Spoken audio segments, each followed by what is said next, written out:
O que é que me tem afastado de alguma da comédia nacional, nomeadamente o stand-up? É a ausência de vertigem, a ausência de grito. É como aquela música 3,14 do G-Sun, feat. Sam the Kid. Logo no início, ele, a seguir ao verso, gravidade faz assédio às minhas asas, mas eu não sinto vertigem nos meus gritos. Vertigem é uma qualidade associada ao grito. Os betos, por exemplo, não utilizam a palavra grito. Em seu lugar, utilizam a palavra berro. No berro não há sequer a possibilidade de vertigem. Ninguém sente vertigens no berro. Só o grito dá essa possibilidade de produzir vertigem. Só o grito pode, no limite, tornar-se um grito lindíssimo. A capacidade de nos animalizarmos e, no fim desse grito, ressurgir como uma nova pessoa. A possibilidade de gritar expõe a fragilidade do discurso elitista. Há um episódio de há uns anos em que uma família, não sei se do indiano, fala de um problema que não consegue trazer os familiares terão de sair de Portugal, rente ao André Ventura, ele que isoladamente faz o seu discurso, anda com aquela fanfarra de extremismos, mas diante de uma pessoa que está a desmoronar e que, no limite, está a expor o seu grito por extenso, fica fragilizado, abre fissuras. Quer-me parecer que o grito, que é muitas vezes o idioma do desesperado, é aquilo que quem está no topo da cadeia alimentar tenta afastar a todo o custo. Nós vivemos numa sociedade hipócrita que tenta levar a sua fantasia o mais longe possível.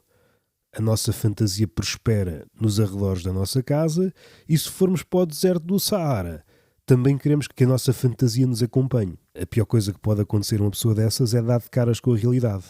E mesmo quando ela aparece, arranjamos uma comitiva de maquilhadores para que ela não apareça. Mesmo os mortos não podem aparecer com o seu rosto. Temos de o maquilhar para parecer uma modelo de passarela. E esta questão do grito parece-me essencial. Eu já tinha detectado, acho que já está referenciado em algum episódio do Tertúlia de Mentirosos, o comediante Beto, mais alargável para toda a gente que pertence a essa esfera, nunca utiliza a palavra grito. Em seu lugar, utiliza a palavra berro. Seja numa música, seja numa conversa, seja num texto, não há a palavra grito. E a palavra berro não é sinónimo de grito. O berro é um grito aburguesado, é um grito domesticado, não é bem nada. Ou seja, é um levantar de voz dentro de uma comodidade. É alguém que não experienciou a catástrofe íntima. O grito é aquele idioma destrancado diante de uma situação limite. E como o regime do elitista, do Beto encartado, é uma situação conservadora, em que a regra é para manter e assim até ao infinito, mesmo que se propague o seu contrário. Daí o grito não ser acessível. E mesmo no plano prático, é-lhe ensinado que não deve gritar. O grito é coisa de pobre.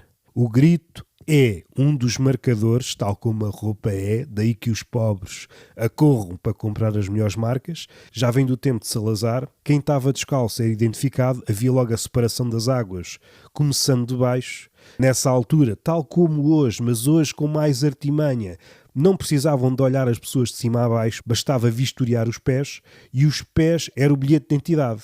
Sem sapatos, pertencias à classe mais baixa, sapatos esfarrapados um bocadinho acima e assim sucessivamente. Diz-me o que calças, dir-te-ei quem és.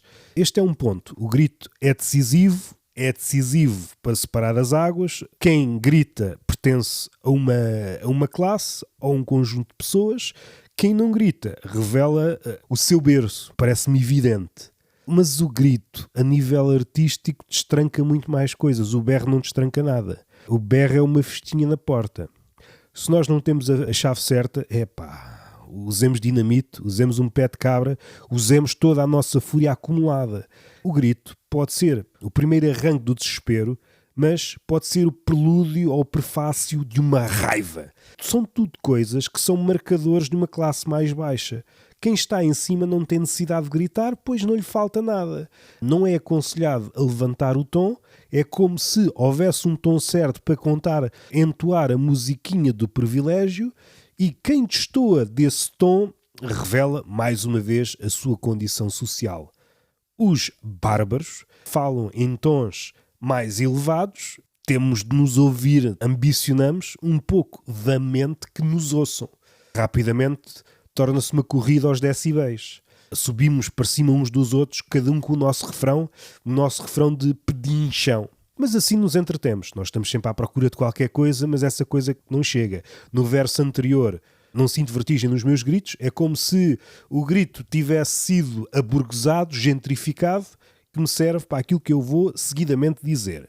O grito, na sua gênese, tem de ter sempre vertigem. É alguém que já está muito habituado ao grito. A habituação vai almofadando até o próprio grito. No verso de cima, que é um belo verso, gravidade faz assédio às minhas asas. Parece-me que este confronto também é decisivo no capítulo da arte, na comédia. Tem de haver um confronto entre as nossas asas, que podem ter sido herdadas do berço ou conquistadas, pena a pena. Nós fomos, aos poucos, criando o nosso cadáver esquisito. Olha, é o que se arranja, esta quimera mal amanhada. Eu agora não vos sei dar um exemplo, mas há aves que, embora sejam aves, para levantar voo, se tivéssemos que apostar, se nós nunca tivéssemos visto aquela ave a voar, diríamos, isso é infrutífero, não vais conseguir, mas ela lá consegue. Tanto no levantar voo como na queda, ela só é graciosa no voo, a levantar e a despenhar-se, que é mesmo esse a rabola, aquilo foi pensado ao mínimo, mas o voo já é algo que nos impressiona a nós, seres sem penas. Mas regressando à metáfora em que o criador, o artista, é um ser que conquista as suas penas e, nem que seja por um momento fulgurante, adquire essa habilidade de voo, as horas de voo muitas vezes são conquistadas no seu ofício, são projetos qual Leonardo da Vinci, os seus esquiços, um dia eu vou voar, inventamos máquinas, proto-aviões, porque os aviões dos outros não nos servem, nós temos de criar um avião da nossa lavra. Os mais sortudos podem milagrosamente inventar várias máquinas de voo e há outros que não conseguem, e às vezes esse meio caminho será um passo decisivo ou um ponto de partida fecundo para futuros projetistas de aviões. Às vezes estes artistas ficam a meio caminho, são decisivos para os artistas futuros. Este combate de gravidade faz assédio às minhas asas, num mundo em que todos nascem albatrozes, esqueceram-se a dificuldade de levantar voo, que é sempre este desafio, pois a gravidade é omnipresente, ao contrário de Deus, está em todo o lado, basta um deslize para que comecemos a ser puxados para baixo. O estar em baixo é que é a norma. O voo é um desafio, é uma transgressão. A gravidade só está à espera de um falhanço mínimo. E basta um tiro, que não precisa de ser certeiro, mas um tiro que amedronta a ave. E essa ave perde a confiança, até se esquece que é ave e começa a queda. Algumas recuperam logo e é verdade, eu sou uma ave. Não sei se já viram esses vídeos em que o tiro passa pelas penas da asa, a ave perde ali uns metros e como se esquecesse, mas eu sou o quê? E recupera logo e, ok, sou uma ave. No limite, quando leva um tiro em cheio, inicia, de repente, no momento anterior, a ave era uma ave e naquele momento em que a bala se apossa do seu peito, a queda de um grave, cai a aceleração de 9,8 metros por segundo e aí perde a diferença. O voo fica para trás, torna-se uma lembrança cada vez mais distante à medida que a queda se consuma. E no chão, rebola e às vezes até se safa, outras vezes cai morta, mas torna-se um animal apressadamente terrestre. Uma ave que descobre que deixou de ser ave no momento em que foi alvo de um tiro é algo que a apanha de surpresa. E é uma surpresa que não dá origem a comédias. As outras aves que não nascem aves, os ícaros, e o comediante que eu gosto é sempre um ícaro, é aquele que desafia o sol e volta e meia até ganha. Estes ícaros, por momentos, conseguem fazer sombra ao sol. Cada vez mais difíceis, pois há um preço a pagar. O sol é apanhado de surpresa, mas há um momento em que vou aumentar a temperatura e vou-te queimar a cera que o nessas penas, e o Ícaro inicia a sua descida, uma homenagem a Satã, sendo que o inferno não é o reino de Ícaro, não é? Essa queda é consumada no mar de lágrimas, no mar de frustrações, e mesmo que regresse ao solo com algumas penas, como projeto de asas, essa queda por vezes marca... Há artistas que decidem não mais voar e há outros, ok, preciso de outro tipo de asas. Há uma plateia que vê isto tudo. Aqueles que nasceram com asas não conseguem criar uma relação com aqueles que têm de adquirir as asas pena a pena, contra tudo e contra todos. Um exemplo, em Portugal, o Saramago. Se pensarmos na arte como uma corrida, e só isto é já pensar num modelo, numa lógica de lucro, e uma lógica de lucro bem pensada é um oxímoro. Se é lógica não pode ter lucro. A lógica de lucro é das coisas mais ilógicas que existem. Aqui está um oxímoro poucas vezes compreendido como tal. O Saramago estava a acontecer uma corrida, um grande pelotão, Lobo Antunes, Cardoso Pires, Virgílio Ferreira, Torga, o Namora. Isso é conhecido, seja dos diários do Pacheco, outros escritos da altura, mesmo os escritos desses autores na altura, sei lá, o Virgílio Ferreira, e todos estes escritores me dizem mais ou menos alguma coisa, tirando o Namora, que eu não conheço e nem faço tensões de navegar nas suas águas. No entanto, o Saramago, porque é que ele é tão desprezado por estas pessoas, principalmente pelo Lobo Antunes, o Cardoso Pires, porque ninguém estava à espera. Eles estavam nesse pelotão, é uma espécie de micropelotão, pensando em todos os escritores e os aspirantes a escritores, o pelotão eventualmente está lá para trás. Eles criaram uma constelação, acharam, nós é que somos o pelotão, aqueles lá atrás são outra coisa, e estavam ali com bicicletas ultra equipadas, e alguns já iam de motoreta, porque eles é que fazem as regras. Boas famílias, etc. E pensava, para correr é preciso vir daqui. E o Saramago começou a corrida lá atrás, triciclo, vai ganhando embalagem, pois quem esteve sempre à parte acha que aquela é a norma e como estão tão desligados da realidade, eles abrandam um passo. Eu estou tão à vontade que nem preciso de dar à pata. Quem está atrás, se quiser brincar nessa corrida, vai ter que dar ao pedal. E o Saramago, ao começar triciclo, partindo de um ângulo que ninguém o esperava, mais uma vez, quem é interessante na arte é aquele que vem de um ângulo que ninguém está à espera. Tudo o resto é continuação da norma vigente. E há um momento em que ele começa a aproximar-se e o triciclo sofre uma metamorfose, passa a bicicleta, passa a mota, de repente torna-se um foguetão. E essa malta, quando começa a ver o Saramago a ultrapassar a uma velocidade que eles não conseguem acompanhar, caraças, fomos ultrapassados. Não conseguiram engolir o facto do Saramago começar a tornar-se um escritor do caraças e, no limite, ganhar o Nobel. Era para isso que eles estavam a correr. Frisando, todos estes escritores que eu acabei de numerar são escritores do caraças.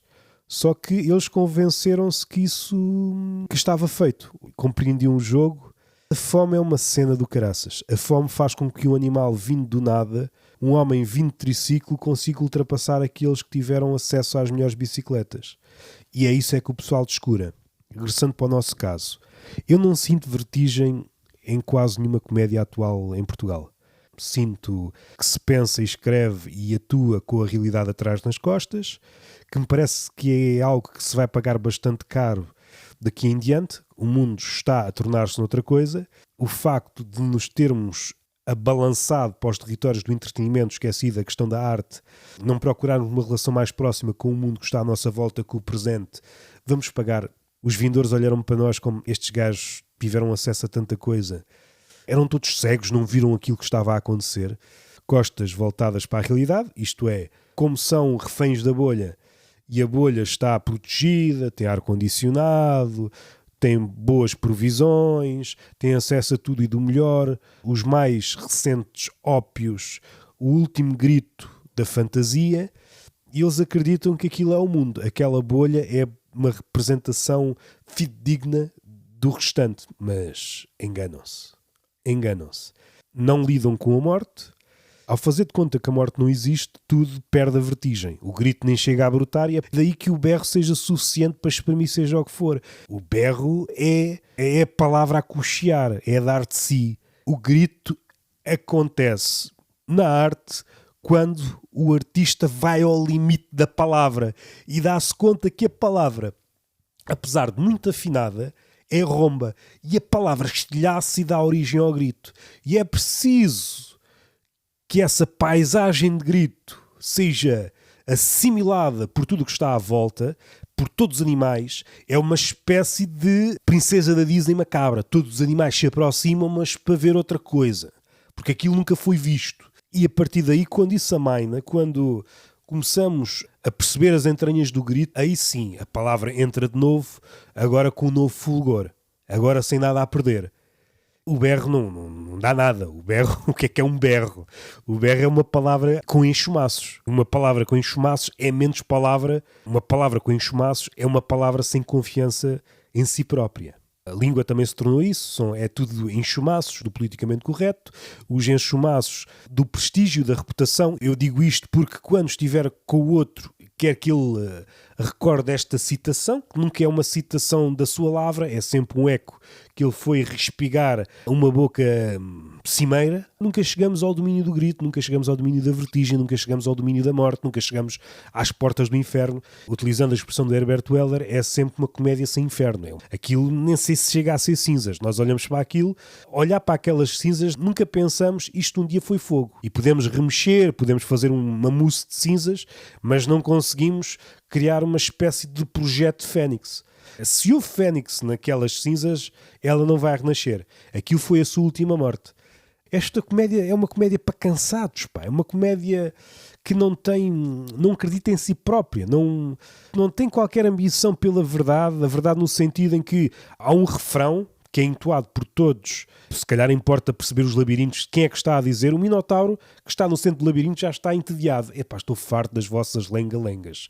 Se me entram aqui, eu já não tenho vontade, que eu tenho medo de apanhar alguma doença monótona que vem no vosso sangue. Eu preciso de qualquer coisa que me anime, mas não é essa animação burguesa. Eu quero uma animação que me faça rachar esta pele de Minotauro e que me torne outra coisa. No fim da festa, saímos da festa exatamente os mesmos. Com mais ressaca, com mais dores de cabeça, mas não é uma dor de cabeça que seja fecunda, que se transforme em obra. E esse é outro critério. Mesmo uma coisa que é trabalhada para estabelecer uma relação com quem a vê. Se for um solo stand-up, possivelmente conseguimos ver o solo até ao fim porque está trabalhado para tal, está trabalhado para não entediar, ter os momentos certos, ali há um momento mais alto, mais baixo, pode ser consumido em segundo ecrã, sem haver problema, as ideias não são densas, aquilo que é dito em 2 minutos podia ser resumido a uma frase, e um gajo basta só petiscar volta e meia e percebe aquilo tudo. Aliás, se calhar a 10 minutos do sol percebemos exatamente qual é a conclusão do sol. Não há nenhum passo extravagante, não há nenhum passo naquela dança que perturba a nossa dança do cotidiano. E é isso, pelo menos, se calhar sou um romântico nesse aspecto, que é expectável a um solo de comédia. Estamos a ver um solo de comédia e há ali um passo naquela coreografia que é de tal forma extravagante que pomos em causa a coreografia do cotidiano. Eu acho que sabia dançar, mas isso é uma maquinação. Tenho de centrar-me e perceber onde é que eu estou a falhar enquanto dançarino desta vida, que é escassa, tendo para o fim, merece uma visão mais crítica. Não há visões críticas sobre nada. A tendência é ir para o sítio mais aguado. A arte que durante muito tempo, e a comédia sem exceção, ia no sentido da destilação, algo mais puro, mais veneno. Epá, não me diluas o veneno, eu quero o veneno mais puro que encontrar. E fazia isso, a destilação fracionada, no sentido a máxima pureza possível. Hoje em dia vamos no sentido contrário. Dá uma versão diluída do mundo. Só ali um travozinho a mundo. Porque caso o travo seja amargo, uma pessoa nem tem já o palato treinado. Isto é notas de quê? É notas do carvalho? Já confundimos a pipa com o vinho e com o enólogo e com o branding. Já confundimos tudo. O nosso palato já está avesso a minudências. Não há essa energia, não há essa transferência de energia que era expectável na obra de um artista. Entramos na obra do artista, livro, filme, solo stand-up, há uma transferência de energia, há uma conservação de energia. A energia que aquele artista despendeu ao construir aquela obra era lançada para algumas pessoas, poucas. Aquela pessoa ia fazer qualquer coisa no seu ofício, supondo que é comediante, então faz comédia, se é escritor, faz merdas de letras, não é? E dá-se este mistério, quer dizer que a energia foi perdida. Supondo que ele gastou energia a fazer aquele solo, não há transferência. Eu não me sinto com mais energia. A arte revela os seus pés de barro, pode ter comprado os ténis mais caros, a sua roupa mais cara, mas mesmo assim revela a sua fragilidade. Por conseguinte, revela a nossa miopia em relação àquele espetáculo. Não sei, não é isso que eu quero, pá. Eu, quando sou apanhado nessas armadilhas, no limite consigo ver o sol até ao fim, e nesse aspecto não sei se é bom, se é mau, porque há stand-up comedians que conseguem bastante melhores e eu saio aos 10 minutos, pois aquele estilo já o vi, aquela forma de criar piadas já a vi, não me está a adicionar nada. Reconheço o mérito a nível da oficina, mas não há transcendência. Quando é uma coisa ainda mais mastigada, feita para vermos em segundo ecrã, como se fosse um podcast aguado, não há densidade nenhuma, logo não é exigível de nós uma atenção, papamos aquilo até ao fim. Feitas as contas, não retive nada, ok, é uma comédia centrada no eu, mas não há vertigem. Não há vertigem nesse grito. Não há vertigem nesse grito, esse berro não é nada. Eu não gosto de comediantes que berrem. Isto é uma provocação e só isso é um indicador. Não gostam que berrem, muito menos que gritem. Mas eu interessa-me o grito na arte. Estou numa fase que só o grito é que me interessa. Neste marasmo intelectual, o grito tem este condão de ser uma síntese da transgressão. Está tudo a cantar uma música e há um gajo que grita e de repente aquela música que parecia servir de atmosfera para aqueles anos, para aquelas ideias, tudo para. E basta um grito. E é a partir daí que se começa a fazer qualquer coisa nova.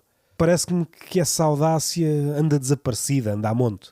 Vou continuar à procura. Vou continuar à procura.